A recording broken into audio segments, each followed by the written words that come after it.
Hi guys, कैसे हैं आप लोग।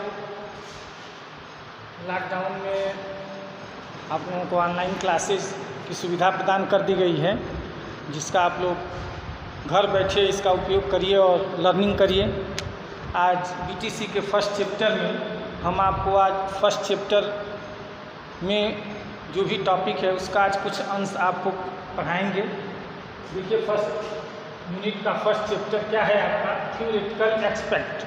थ्योरेटिकल एस्पेक्ट में क्या है, फर्स्ट नंबर है grammar translation method, second number है स्ट्रक्चरल अप्रोच कम सिचुएशनल टेक्निक, थर्ड है डायरेक्ट मेथड, फोर्थ है कम्युनिकेटिव अप्रोच और पांचवा है फिफ्थ पब्लिक अनाउंसमेंट, जैसे टीवी या रेडियो। जस्ट लाइक आज आपको मैं direct method पढ़ाऊँगा।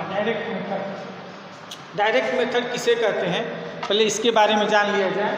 Direct method is also known as natural method. Natural method का मतलब होता है प्रत्यक्ष विधि, जिसको बोलते हैं प्रत्यक्ष विधि। डायरेक्ट मेथड को प्रत्यक्ष विधि के नाम से भी जानते हैं। प्रत्यक्ष विधि क्या है, जैसे कि सहसा हमारे मुंह से जो निकल जाता है इंग्लिश टू इंग्लिश लैंग्वेज में, जैसे हम जाते हैं कैश काउंटर पर तो वहाँ बोलते हैं, ये बैंक में जाते हैं तो वहाँ बोलते हैं सर हमको कैश चाहिए 5000 10,000, इसको हम बोलते हैं प्रत्यक्ष विधि। क्या है, इसका ओरिजिन जो है फ्रांस का है और इसका प्रिंसिपल है जर्मन का। ओरिजिन इसका फ्रांस में किया गया है और इसका जो प्रिंसिपल है वो जर्मन का है। क्या है इसका एम, डायरेक्ट मेथड का एम क्या है, उसका उद्देश्य क्या है। इंग्लिश टू इंग्लिश टीचिंग होता है। डायरेक्ट मेथड में इंग्लिश टू इंग्लिश टीचिंग किया जाता है, इसमें हिंदी का प्रयोग नहीं होता है, केवल इंग्लिश टू इंग्लिश टीचिंग होता है डायरेक्ट मेथड में। सेकेंड नंबर यूनिट इसका यूनिट क्या है, सेंटेंस होता है। केवल जो है यूनिट इसका सेंटेंस ही होता है, या सेंटेंस में ही इससे बात किया जाता है।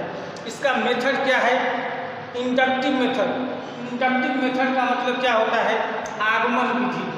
आगमन विधि किसे कहते हैं, अब इसमें डायरेक्ट मेथड का सबसे बढ़िया तरीका क्या है, ये आगमन विधि। किसे कहते हैं आगमन विधि, आगमन विधि कहते हैं कि कोई भी डायरेक्ट मेथड का कोई भी एग्जाम्पल पहले देते हैं और रूल उसका नियम बाद में बताते हैं, उसको बोलते हैं आगमन विधि, इंडक्टिव मेथड।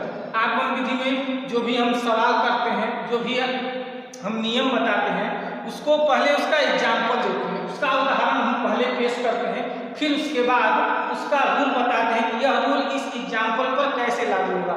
इसको बोलते हैं आगमन विधि। डायरेक्ट मेथड का सबसे बेहतरीन तरीका क्या है, आगमन विधि। अगर हम आगमन विधि जानते हैं तो हम डायरेक्ट मेथड को आसानी से पढ़ सकते हैं, समझ सकते हैं। क्या है इसका मेन फोकस, किस पे होता है, इसका डायरेक्ट मेथड का मेन फोकस होता है स्पीकिंग पे और लिसनिंग पे। जैसे क्लास में लेक्चर शुरू होता है तो लेक्चर शुरू होता है तो हम बोलते हैं कि यह स्पीकिंग हो गया और आप सुनते हैं, इसको लिसनिंग बोलते हैं। तो हमारा जो उच्चारण होना चाहिए वो स्पष्ट होना चाहिए और आपके कानों तक स्पष्ट सुनाई देना चाहिए, उसको बोलते हैं स्पीकिंग और लिसनिंग। अब क्या है इसका मेरिट्स क्या है, डायरेक्ट मेथड का मेरिट्स क्या है। मेरिट्स का क्या होता है, कह रहा है कि रिलेटेड ऑब्जेक्ट को सामने रखकर समझना। जो सेंटेंस का जो सबसे मेन चीज ऑब्जेक्ट होता है, उस ऑब्जेक्ट को सामने रखकर समझा जाता है कि इसका ऑब्जेक्ट क्या कर रहा है। जैसे कोई भी ट्रांसलेशन होता है, उसका ऑब्जेक्ट मेन चीज होता है, तो ऑब्जेक्ट को सामने रखकर समझा जाता है कि ऑब्जेक्ट क्या कर रहा है। ऑब्जेक्ट के अनुसार हम किसी भी वाक्य को, किसी भी शब्द को समझ सकते हैं, बोल सकते हैं, उसका प्रोनाउंसिएशन सही तरीके से कर सकते हैं। सेकेंड नंबर क्या है, हार्ड वर्ड एक्सप्लेनेशन होता है। क्या होता है डायरेक्ट मेथड में, हम जितने भी लैंग्वेज होते हैं उसका जो हार्ड वर्ड होता है उसको हम एक्सप्लेन करते हैं। उसको एक्सप्लेन करने का मतलब कि आपको अच्छे तरीके से समझ में आ जाए, उसको हम एक्सप्लेनेशन कहते हैं, हार्ड वर्ड एक्सप्लेनेशन, कठिन शब्द को समझना, यह इसका मेरिट्स है। थर्ड नंबर क्या है, लेक्चर के बीच में क्वेश्चन पूछे जाते हैं। जैसे हम लेक्चर दे रहे हैं तो आप जो चीज़ समझ में नहीं आता उसको आपको पूछना होता है कि ये चीज़ सर हमको समझ में नहीं आया। ये है डायरेक्ट मेथड। डायरेक्ट मेथड का सबसे बेहतरीन तरीका है, उसकी मेरिट्स है, जो चीज़ आपको समझ में न आए उस चीज़ को हमसे आप पूछिए कि इस चीज़ का मतलब क्या हुआ। नेक्स्ट क्या है, क्वेश्चन आंसर का अभ्यास कराया जाता है। डायरेक्ट मेथड में क्या होता है कि क्वेश्चन आंसर का हम क्वेश्चन पूछते हैं, आप उसका आंसर देते हैं, आपको नहीं आता है तो हम उसका आंसर बताते हैं, फिर आप क्वेश्चन आंसर को रिवीजन करते हैं जिससे कि आपको सेंटेंस भी समझ में आता है, हार्ड वर्ड भी समझ में आता है और आप क्वेश्चन आंसर को रिवाइंड भी करते हैं।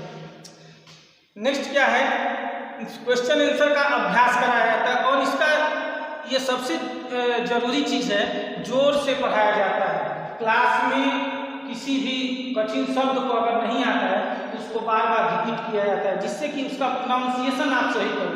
प्रोनाउंसिएशन जब आप सही करेंगे तो आपको वो चीज़ समझ में आएगा, उस चीज़ को बार बार दोहराने से वो चीज़ आपके दिमाग में बैठेगी इस चीज़ का क्या है। जैसे कि सबसे कठिन शब्द होता है कम्युनिकेशन, तो आपको बोलने नहीं आता है तो क्लास में कम्युनिकेशन बताया जाता है कि कम्युनिकेशन इसको बोलिए, इसको ऐसे बोला जाता है कम्युनिकेशन, तो आप उसको 4 बार 5 बार दोहराते हैं, वो लाउडली दोहराते हैं जिससे क्लास में आवाज़ भी थोड़ा होता है, लेकिन वो जो दोहराने का जो तरीका होता है, जो बार बार रिपीट होता है, उससे आपका जो कठिन शब्द है वो कठिन शब्द आपको अभ्यास में आ जाता है।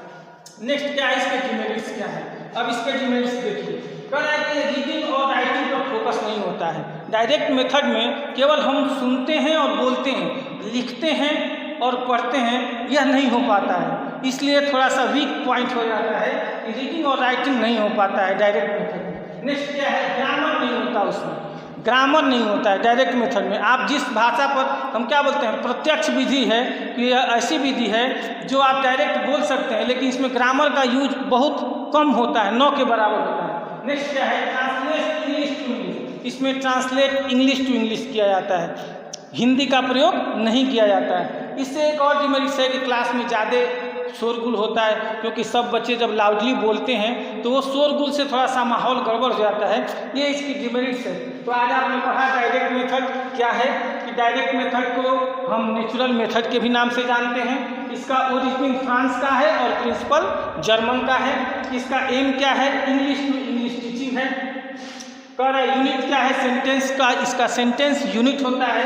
इसका मेथड क्या है, इंडक्टिव मेथड, आगमन विधि होता है, पहले एग्जाम्पल देते हैं फिर नियम की तरफ जाते हैं। मेन फोकस क्या होता है, इसका स्पीकिंग पे होता है, इंग्लिश पे होता है। मेरिट्स इसका क्या है, रिलेटेड ऑब्जेक्ट को सामने रखकर समझाया जाता है, हार्ड वर्ड एक्सप्लेनेशन होता है, लेक्चर के बीच में क्वेश्चन आंसर पूछे जाते हैं, क्वेश्चन आंसर का अभ्यास कराया जाता है और जोर से पढ़ाया जाता है। ये इसकी मेरिट्स है, ये इसकी डिमेरिट्स है। रीडिंग राइटिंग पर फोकस नहीं होता है, ग्रामर नहीं होता है, ट्रांसलेशन इंग्लिश टू इंग्लिश होता है, हिंदी का कहीं इसमें प्रयोग नहीं होता है। तो ये आपका हो गया डायरेक्ट मेथड।